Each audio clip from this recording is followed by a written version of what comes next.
fanyaje? Inabidi mtafuta bibi. Anyway, sameni na. Ndio mfuko tena kupiga si.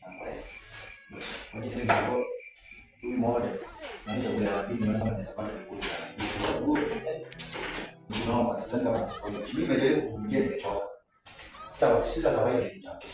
A few moments later. Yes. Mimi kingine nileta hapa tija kusema ukweli. Sasa bana siko sawa. Leo tena nimekula chini. Hata mimi zangu zinanisumbua. Sasa nilikuwa naomba unisaidie chakula ya walimu. Lakini nimekula kama nitakuwa sawa. Comfortable kwa darasa. Sasa kwa tunasema ni naomba chakula ya walimu tena. Chakula gani ya walimu? Wao ulipo kwa hesabu ya walimu. Na kama wamepika kwa chakula yenu ya wanafunzi kwa sababu pamoja na wanafunzi wenzao.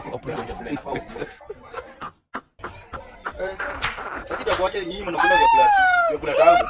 Sisi tunakula vyakula mbaya. Kwanza hata chakula yao mafuta haitoshei ndani. Chakula ni mbichi. Nyinyi mnakula vyakula tamu. Sasa hiyo ndio kitu imefanya kuja hapa. Nipeleke hiyo chakula yenye mabaki ya walimu.